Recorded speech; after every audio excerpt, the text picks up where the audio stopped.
नमस्कार, जय हिंद, जोहार, जय छत्तीसगढ़। मैं विनय पांडे और आपने देखना शुरू कर दिया है मुनादी चौपाल। आज भारतीय न्याय संहिता, जिसे सीआरपीसी और आईपीसी को बताया जा रहा है कि सीआरपीसी और आईपीएस को रिप्लेस करके भारतीय न्याय संहिता लागू की जा रही है। 1 जुलाई से ये लागू होगी।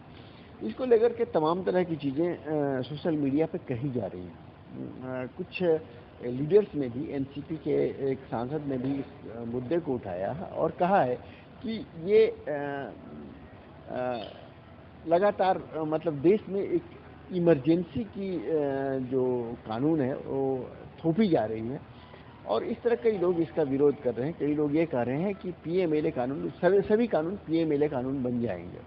इसमें पुलिस को बहुत ज़्यादा वो दे दिया गया है, अधिकार दे दिए गए हैं और बहुत सारी चीज़ें हैं। हमारे साथ मौजूद हैं यहाँ के एक वकील हैं जिन्होंने भारतीय न्याय संहिता का अध्ययन किया हुआ है, आशीष उपाध्याय जी। इनसे बात करते हैं, पूछते हैं कि आखिर इस कानून में क्या कमियां हैं जिससे उनका विरोध हो रहा है, या क्या ऐसी खूबियां हैं जिससे उसका समर्थन किया जाना चाहिए।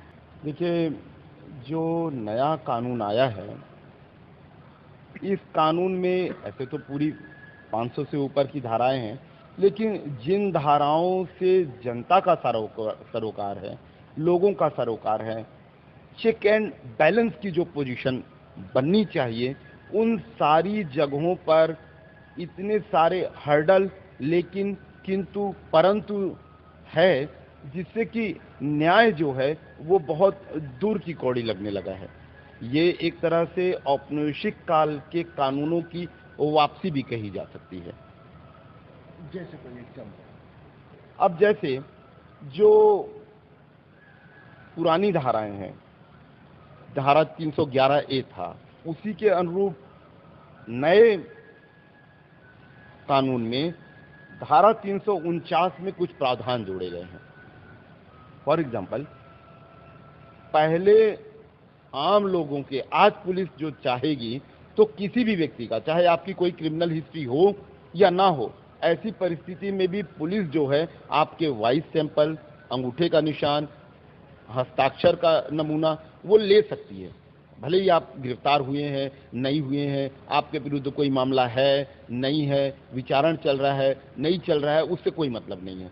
कोर्ट अब आपको ऐसा सैंपल पुलिस को देने के लिए कह सकती है और इस सारी चीज़ों का उपयोग कम, दुरुपयोग ज़्यादा होने की संभावना बनी हुई है। कोर्ट के कहने पर अगर लिया जाना है तो क्या दिक्कत? कोर्ट बोल रही है।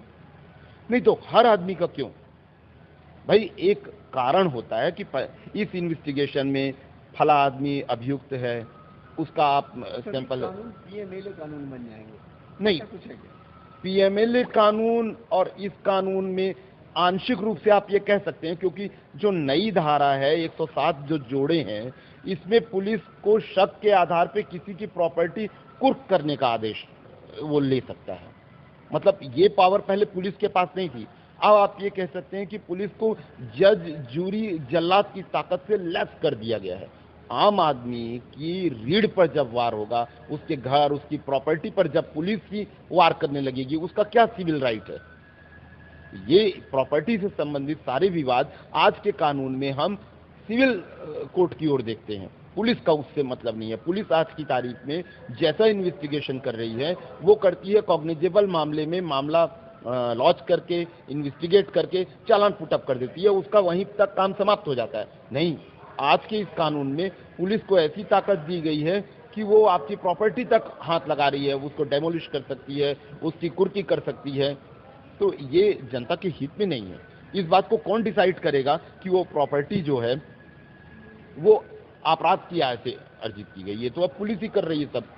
क्या इसमें ये भी प्रावधान है कि जैसे जो पहले 14 दिन तक का पुलिस हिरासत होता था, ये इसकी अवधि बढ़ा दी गई है और इसमें एसडीएम भी पुलिस हिरासत दे सकती है? हाँ, अभी जो पुलिस कस्टडी चल रही है, जो नियम है, वो अपराध की कैटेगरी के हिसाब से 60 और 90 दिन कस्टडी दो प्रकार की। एक होती है पुलिस कस्टडी, एक होती है जुडिशियल कस्टडी। जैसा कि पुलिस कस्टडी नाम से आपको लग रहा होगा कि जब पुलिस किसी को डिटेन कर लेती है, पकड़ लेती है, तो अपने थाने में रख के उसका इंट्रोग्रेट जब करती है तो आप कहते हैं कि ये पुलिस कस्टडी है। वो कस्टडी कोर्ट से लेनी पड़ती है, जो कि 7 साल तक के अपराधों में 60 दिन की जुडिशियल कस्टडी मिलती है, और उससे ज्यादा का अपराध है तो 90 दिन की जुडिशियल कस्टडी मिलती है। लेकिन इन पूरे ड्यूरेशन में 14 दिन से ज्यादा की पुलिस कस्टडी नहीं मिल सकती आज की तारीख में। लेकिन नए कानून में ऐसा नियम बनाया गया है जैसे कि वो 60 और 90 की पूरी अवधि पुलिस की है, और इसके बाद जो जुडिशियल कस्टडी है उसके लिए 90 दिन पृथक से है।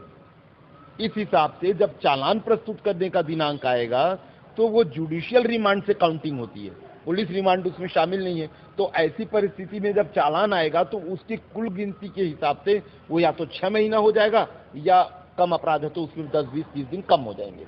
तो अभी जो चालान पेश होते हैं जुडिशियल कस्टडी से 90 दिन या 60 दिन के भीतर, उसके हिसाब से वो 180 दिन हो जाएगा, 6 महीना हो जाएगा। तो जो जेल में बंद है पुलिस को, उसमें सरकार का विरोध का देशद्रोह टाइप का कुछ 124A टाइप का मामला बनाया गया नहीं, आप वो जो कह रहे हैं वो न्याय संहिता की बात है। वो अध्याय 6 में है, आतंकवाद का जो 1.25 पेज का डेफिनेशन उन्होंने बताया है, उस डेफिनेशन में कई जो प्रावधान लिखे गए हैं वो ऑब्जेक्शनल हैं। उस पर आपत्ति इस बात की है कि उसमें कार्यों का वर्णन नहीं बताता है। वो ये कहता है कि कोई व्यक्ति किसी को सदोष परिरोध कर लेगा, जैसे किसी को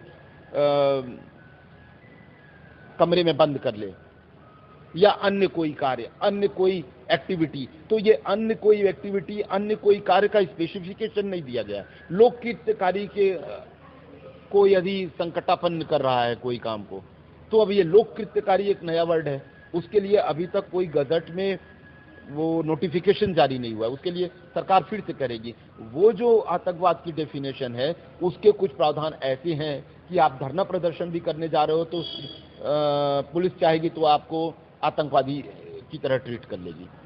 और ये सब चीजें जो क्लियर नहीं है, इससे लोगों को डर है कि इन कानूनों का दुरुपयोग होगा और हो सकने की प्रबल संभावना है। कि अभी साधारण उसमें कोई आदमी कंप्लेंट करने जब जाता है तो उसकी शिकायत चाहे छोटी हो चाहे बड़ी हो, ये पुलिस के लिए मैंडेटरी है कि वो उसका इन्वेस्टिगेशन करे और क्लोजर रिपोर्ट दे या कोई चालान प्रस्तुत करे। लेकिन अभी नए कानूनों में पुलिस को यदि लगता है कि मामला गंभीर प्रकृति का नहीं है थानेदार को, तो वो नहीं जाएगा जांच करने और अपने मातहत कर्मचारी को भी नहीं भेजेगा। और उसको लगता है कि कोई मामले में आधार नहीं है तो वो इन्वेस्टिगेशन ही नहीं करेगा। लेकिन मजे की बात कि कोई मामला गंभीर कब होगा, गंभीर अपराध का कोई डेफिनेशन भारतीय नागरिक सुरक्षा संहिता में नहीं दिया गया है, न तो इसका कोई शेड्यूल है। इस हिसाब से कौन सा मामला गंभीर है और कौन सा मामला गंभीर नहीं है, ये टोटल ही थानेदार के मतलब रहमो करम पर, विवेक पर है। तो यहाँ हमने बात की वकील हैं आशीष उपाध्याय। देखते हैं आगे क्या होता है और इन सब चीज़ों पे और लोगों के विचार भी हम जानने की कोशिश करते हैं। तब तक बने रहिए, देखते रहिए मुनादी चौपाल, पढ़ते रहिए munadi.com, the voice of voice पे। Thank you.